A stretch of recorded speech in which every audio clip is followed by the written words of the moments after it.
Hi Gemini, it's Kendrick from Providence Tarot. I'm going to do your last proofread for the month of January. Try to get these cards really shuffled, okay? Because I don't want y'all getting the same cards that Taurus just got. But, you know, things are going well. How are you doing? You don't really have a lot of things going on with you, but your ruling planet is about to go retrograde. Look, a 3 in air, right? So you might be feeling a little bit restricted, right? There might be some people coming back, too.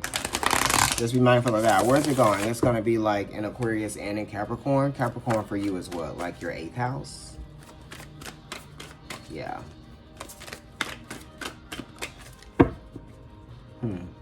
So there might be some things that just come up again. Some insecurities that might come up for you all.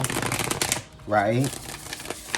Don't fall into that gap. You know?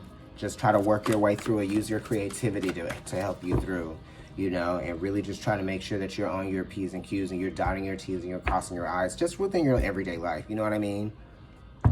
Because it's in like practical matters, right? No need to get too crazy, right? That type of thing. Your plans will actually come out on the other side better if you just chill throughout this retrograde.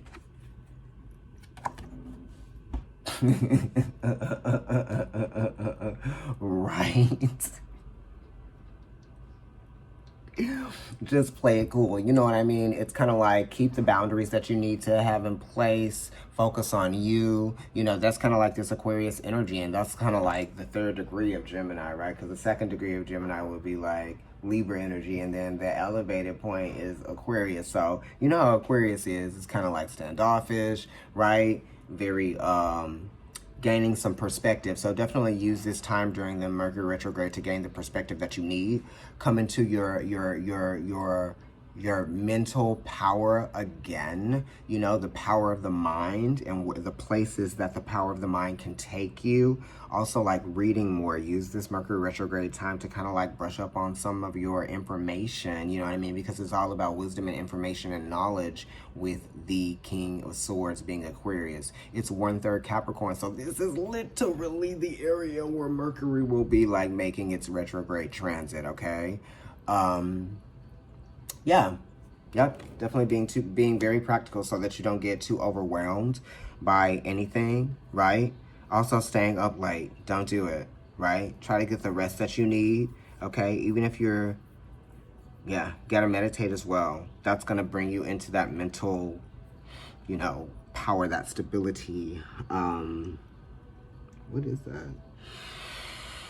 And where is the ruling planet of this sign? It is in Taurus, right? So definitely being more practical is going to afford you here, right? Don't overdo it. Okay, yeah, there might be some heartache going on here. Because the 5 of Cups, it does have to do with some heartache. The King of Cups also, or the King of Swords is like, you know, keeping your heart caged up a little bit too, right? Emotionally distant, definitely if it's 1/3 Capricorn and then 2/3 Aquarius, right? Or just a little bit like emotionally hardened. Hey, is that how you have to cope? Maybe. You know, mind over matter. Hello, Capricorn into Aquarius, mind over matter. You know what I mean? Especially when it's here. Because this could be like you're just all in your head about something that like you can't control, you know, you can't fix, right? And then this is Mars and Scorpio, so it's kind of like the desire nature that kind of gets the best of you and slaps you in your face and kind of like shows you like, oh, you know what? You thought that you were always going to be able to have it this way. You know? You thought that someone might put up with that form of emotional expression. Right? This 5 of Cups is also just talking about, you know, the pain that you're going through because you feel like there might have been like something that you lost, a part of yourself that you lost, right? So crazy. And that could be what you're leaving behind, right? Let's see what's going on. 5 of Wands. Why you got the 5 of Cups and the 5 of Wands? So this energy is kind of like, It's squaring itself, okay? This is asking you to change. This is forced change that comes from, like, you know, God, right? And just from, like, being alive. So these are the things that happen to us because we are living life, right? And it's meant to strengthen you, and it's meant to galvanize you, and it's meant to form you into a different, you know, mold of yourself. It's like you are still the clay that went through all of this. You are. You've just taken shape in a different way. You know what I mean? And it's okay. It's fine. You don't have to be the same way or have the same thing or rely on the same emotional validation from the same people that you had those emotional bonds or those contracts or whatever nonverbal things with. Or if it's like, this is the way that things always have been with the Five of Wands, and, you know, it's saying like, actually, you know, no, it's not. And if it is that way, then you're only going to find more of the same. You know, is your heart still in it?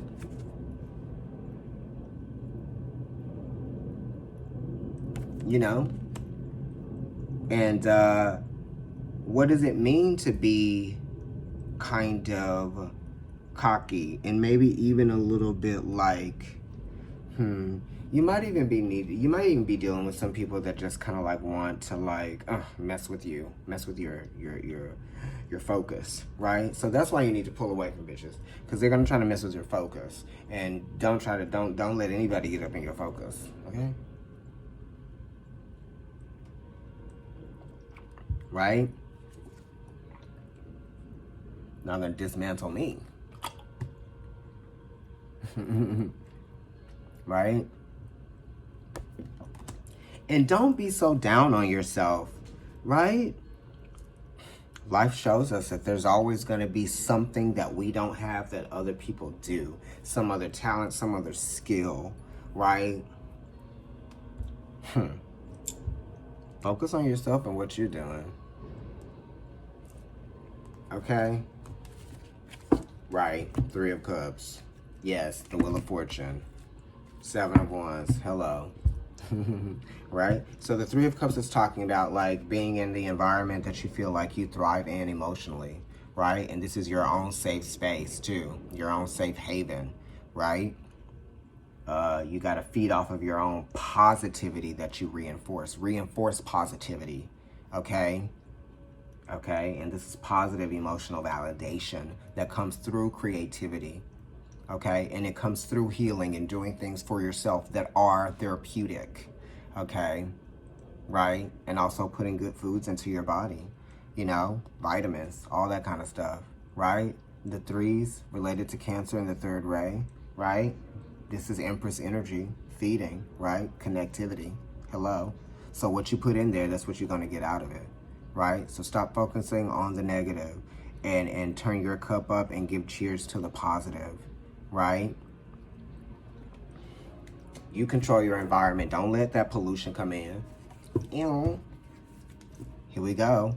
The Wheel of Fortune. Like I said, boundaries. Anytime you see sand and water, it's talking about boundaries. And she's far off, right? Definitely. Self-expression, self-expansion, self-focus, drive, will, okay? Definitely creativity. And don't fear, don't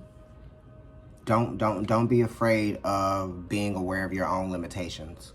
You know what I mean? Right? This is just meant to teach you something, right? You can kind of like,